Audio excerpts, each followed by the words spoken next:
Okay, so you're gonna have to bear with me for this episode, right? Look, background, obviously, I'm just trying to get that figured out how I can keep that thing up there without it falling off every like 10 minutes. So I'll try and get that back up there as soon as possible, but also, I'm very tired today. So, just bear with me, but I'll try and stay as energized as possible just for y'all for these next 15 to 20 minutes. But anyway, what's good, y'all? Welcome back to the Titans Rundown. I am your host, Micah McCamey, and we have got some stuff to get into today. Yeah, no, not that much Titans news, obviously, over the past couple of weeks. And I'm not just going to do mock draft after mock draft after mock draft after mock draft every single week. Like, I'll do a lot of mock drafts, don't get me wrong, but it won't be like, oh yeah, I'm posting these every single week up until draft night, because then that just gets repetitive. Now, will there be draft talks in here? Well, obviously, that's the next big thing in the Tennessee Titans cycle of stuff. But I would say that this episode is going to be, kind of focused on the draft, but also not really a mock draft. So just wanted to let that out there. But anyway, let's get on to today's episode's events. But before we get into that, I got to talk about something. I usually used to do like this little section right at the beginning of a video. It would be really short. I would talk about something else that wasn't Titans related.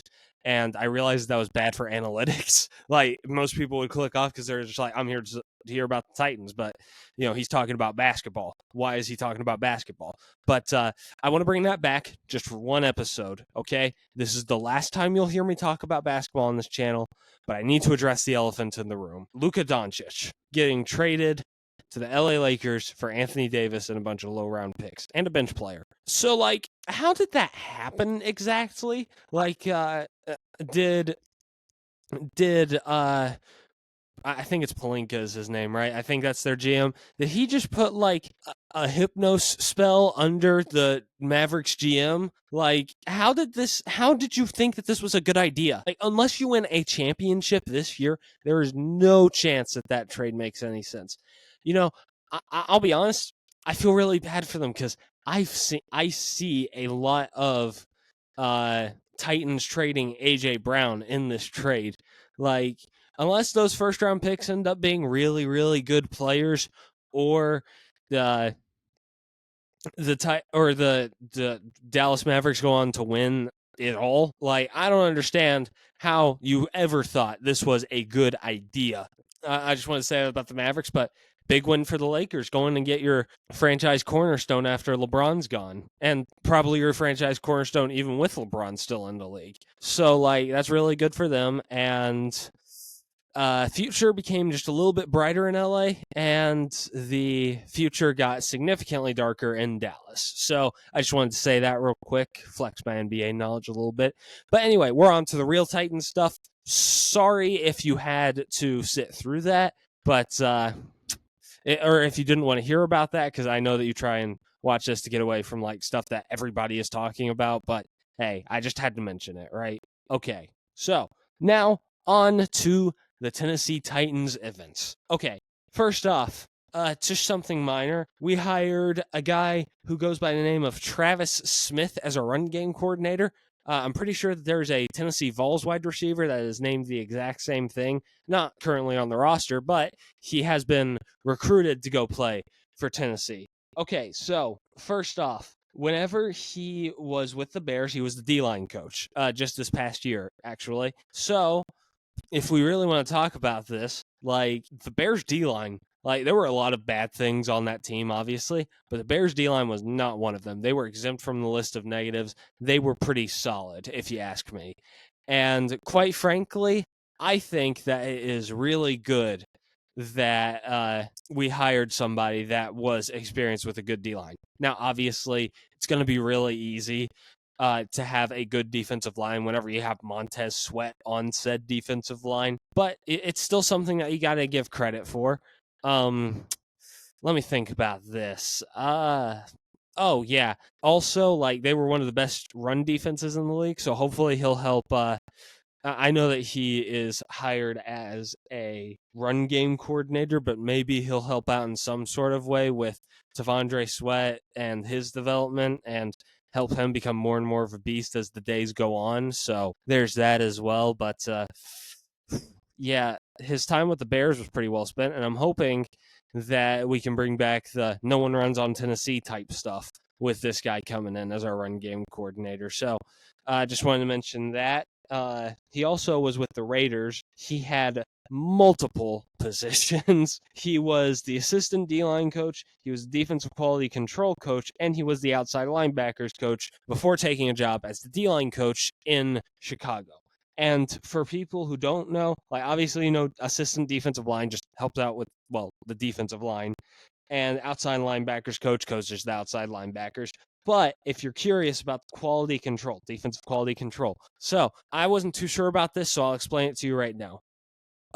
Quality control is basically like a film junkie and an analytics guy. He studies the games like 2 to 3 weeks preceding the actual game itself, to get like the team ready for game day, basically being like, hey, this is what we need to implement this week for I don't know, like the Titans or something. Like, hey, Will Levis, he turns the ball over a lot whenever he's under pressure, so we got to put a lot of pressure on him. Obviously, the the conversations are a lot more complex than that, but that is something that is supposed to be taken under consideration. So just wanted to put that out there. But overall, this was a pretty solid hire by the Tennessee Titans. Well done, Brian Callahan. He's fighting for his job right now. You can tell after getting old bones, John Fassel, as our special teams coordinator, and we also got a new defensive assistant. He got promoted at least. So I feel like Callie really feels the pressure right now, and he's trying to do everything that he can to make sure that he doesn't get fired. Like, I get why he kept Denard Wilson, obviously. Keeping Nick Holes whenever you're trying to save your job is a little bit questionable. I mean, I don't know what he does personally, but if somebody could inform me on that, I would love that if you know in the comment section down below. But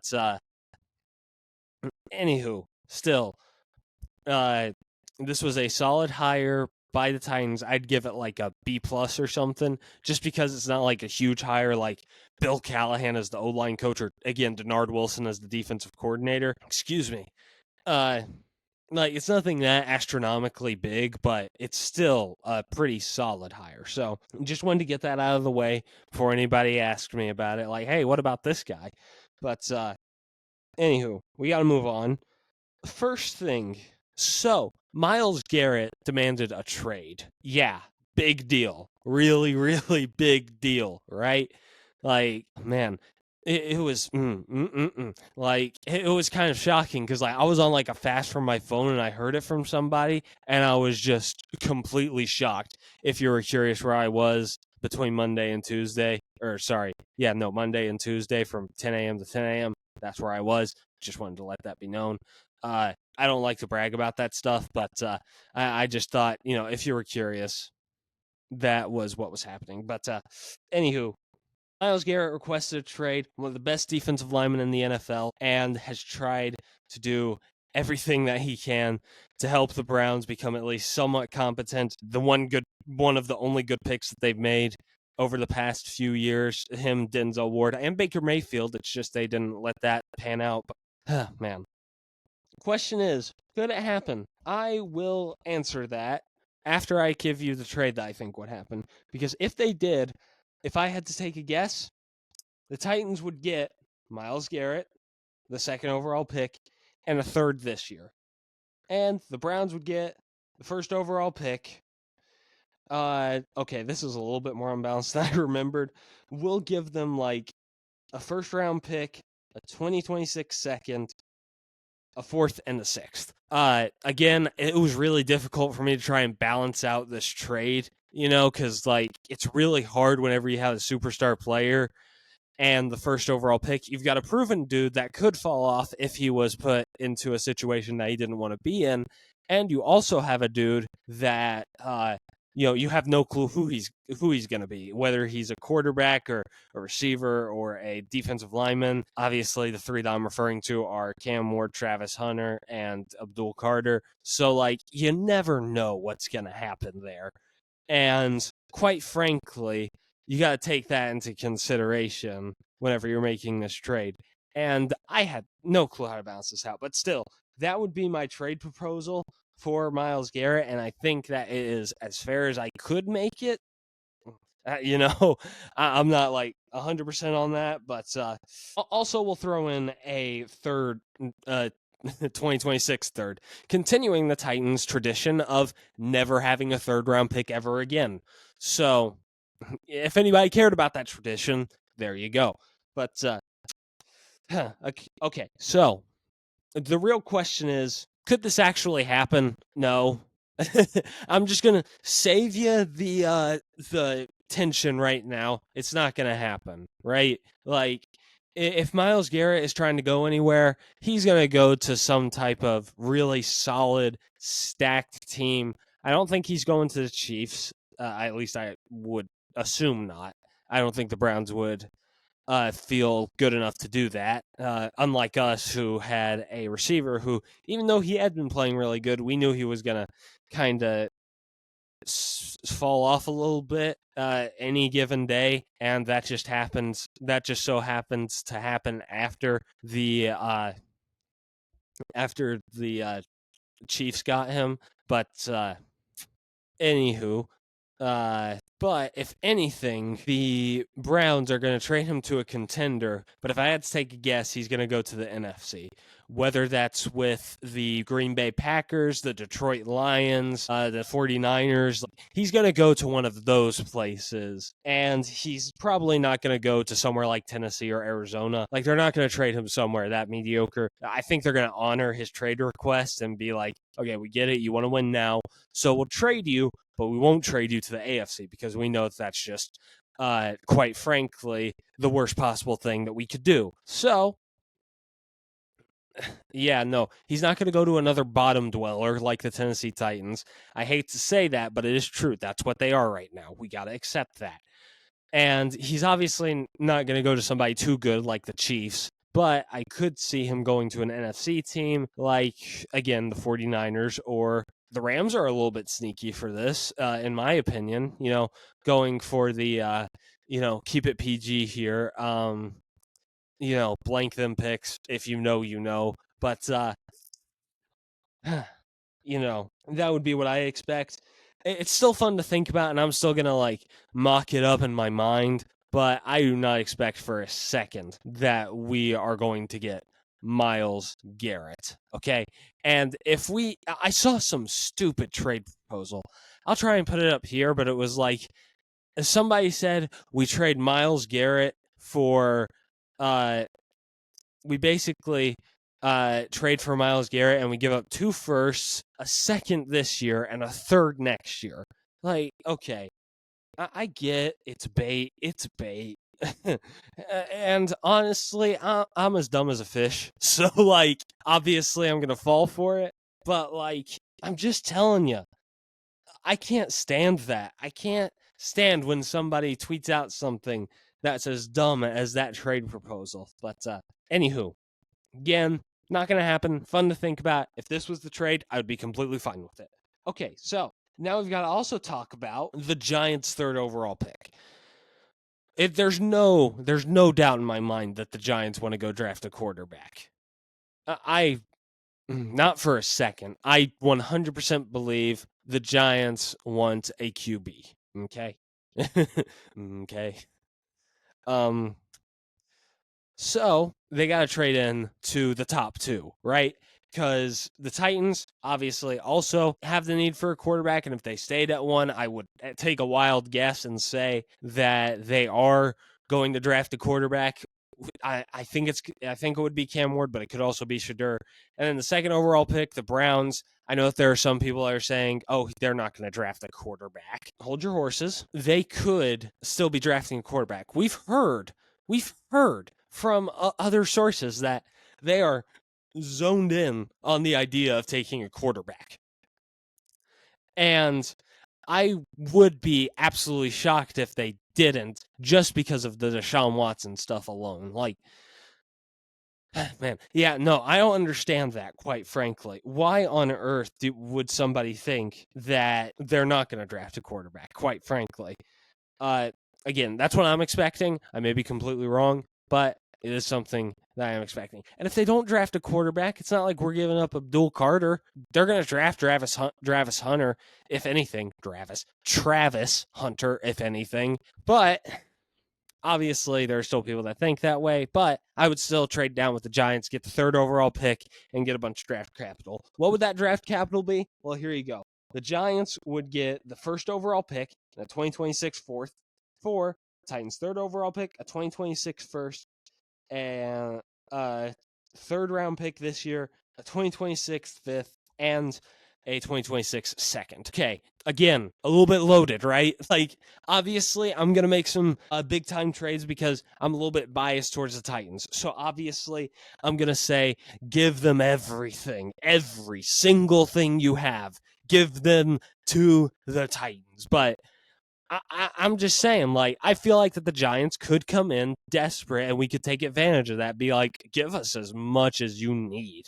Like, you know, the Giants are just desperate at this point to get out of whatever the heck they've been in for the past couple of years with Brock Purdy, Tommy DeVito, Daniel Jones, Drew Lock. Like, they're trying to get out of that right now, and they are extremely desperate to bring some life back into this organization, to bring some stability to Joe Shane's job and Brian Daboll's job, and to let the fan base know that they care about the quarterback position. So you can very easily take advantage of this. And I could definitely see this being a way bigger package than it needs to be, and potentially even bigger than what I have set up.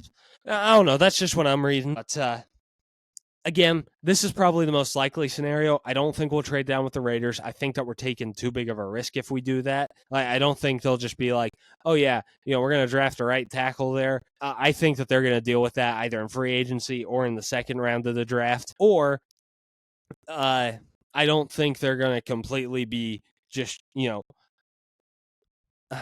I don't know how to describe it, but like, I don't feel like they are just going to go down that late and miss out on Abdul Carter and Travis Hunter and Cam Ward and Shedeur Sanders if those quarterbacks are available, which they won't be, I can guarantee you. But even if they aren't, and the Browns by some miracle go for Travis Hunter after the Giants pick whoever they want at quarterback 1st overall, then I could definitely see a place where we're stuck between a rock and a hard place in the best way possible, where we have a choice between Shedeur or Cam Ward, which, depending on which one goes to the Giants, or Abdul Carter. Or maybe even the Browns, if they did end up trading Myles Garrett before April, would have drafted Abdul Carter.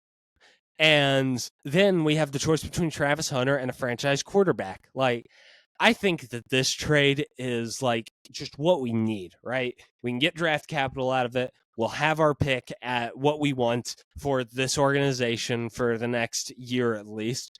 And we'll be able to finally, truly understand what this franchise can do and what I think we could very seriously end up have in this franchise. But anyway, that's today's episode.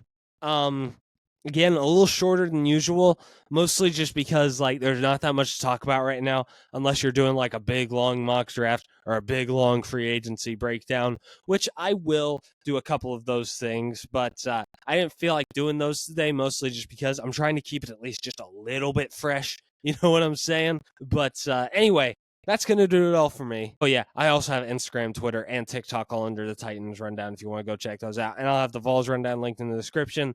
I know I haven't posted on it in 2 weeks. I'm trying to get back on top of that for y'all.